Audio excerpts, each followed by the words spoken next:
Hello, everyone. So today I'm going to talk about my paper, From Imagination to Abstract Analysis, How Natural Language Enhances Spatial Intelligence Through Enhancing Abstract Reasoning and Spatial Rotational Ability.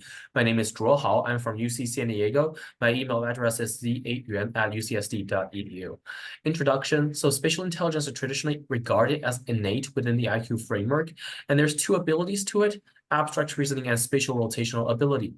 Now, in this paper, I argue that language augments these two abilities systematically and coherently.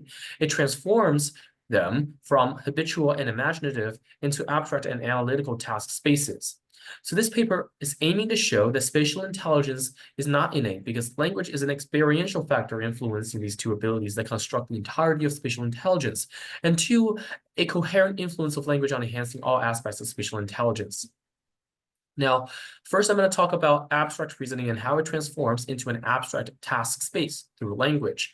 Now, whenever you solve a problem, there's initial problem formulation or representation stage, where you understand and encompass all relevant facts and data. Now, you have a schema here, which is effectively the problem's world, that is the structured blueprint that systematically organizes information.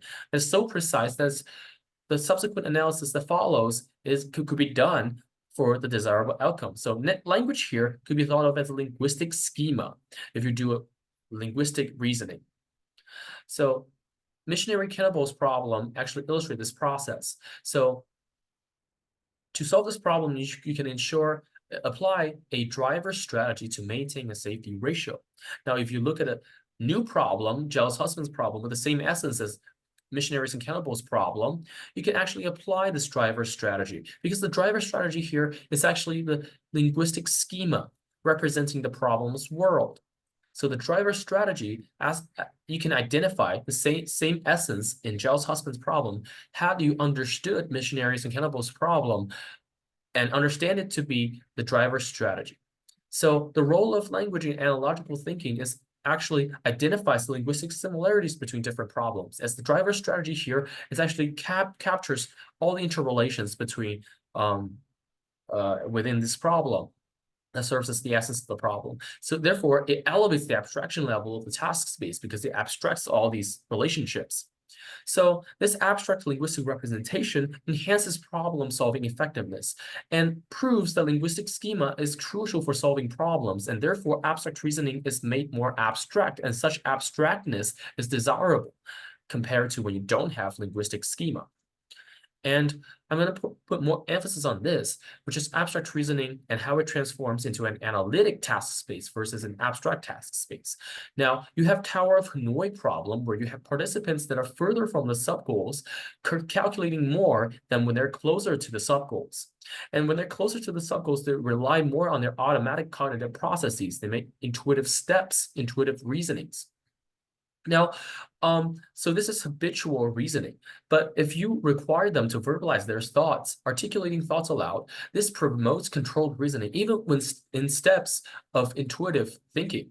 So this reduces biases and enhances accuracy. So in Tower of Hanoi problem, if you tell the participants to engage in verbalization at every single stage of the problem through language, because you have to have language to verbalize things, therefore, participants can actually have better results because they have increased accuracy, especially for steps that are intuitive. They're now engaged in a more analytic task space. So language increases your analyticity, and such an increased analyticity is effective because it increases accuracy. And second is metacognition. Metacognition is enabled by verbalization, which is enabled by language. So language fosters introspective reflection on cognitive patterns. Specifically, metacognition is about you having a broad overview of the whole cognitive processes.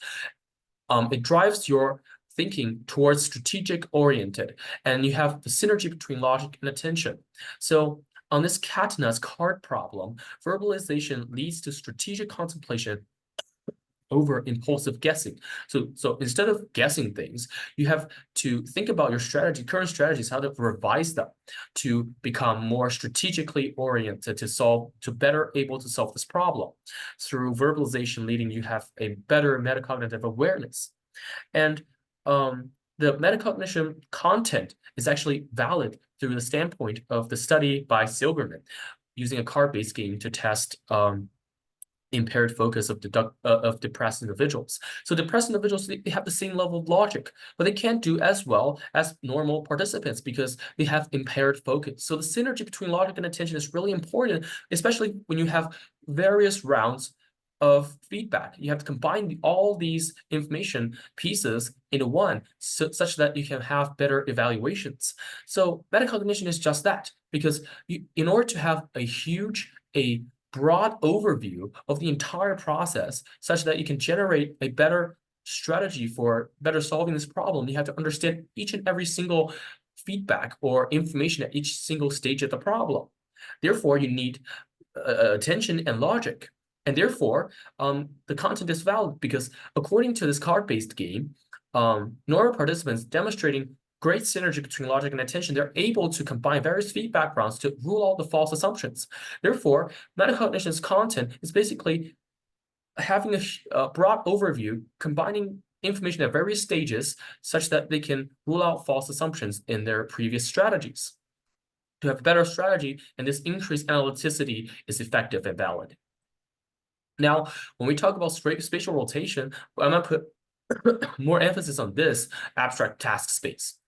So the research shows that there's Turkish home signers and there's normal hearing Turkish children. The huge difference here is that home signers, they're not exposed to conventional linguistic input. Sometimes it's really important to have conventional linguistic input, not because of the form, but because of the full exposure of spatial language. Now, there's two different spatial languages. Directional spatial language, denoting movement, walking towards an object, and static spatial language, signifying fixed positions, like an object on top of another, or an object on the left of another. So this is basically abstracting the spatial relationship that you can think of when you're imagining something. Like an apple on top of a basket is basically, when you're imagining things, this is a picture, but when using language, this is an abstraction. Okay, so the experiment shows that the deaf children, the Turkish home signers, lack of conventional linguistic input, struggled with spatial concepts due to lack of exposure for spatial languages of that sort. And both groups can perform equally well for directional relations, meaning they have the same linguistic input for those relationships. Now, this leads to the hypothesis that could the lack of spatial language impair non-linguistic spatial tasks? That is their imagination, that is their spatial rotational ability. And the conclusion shows supports exactly that Turkish home signers show poor spatial rotational ability due to lack of cognitive tool, the language abstraction and spatial relationships. So this, from the different angle, just shows that if you have language abstracting spatial relationships, instead of merely imagining things, this aids you in spatial rotational ability. So the increased level of abstraction in spatial rotations can help you better solve these tasks. And I'm going to put less emphasis on this. So this is an analytic task space. So for this, you have participants of different sexes participating spatial problem solving in STEM. Now you have spatial strategy training that equalize these differences.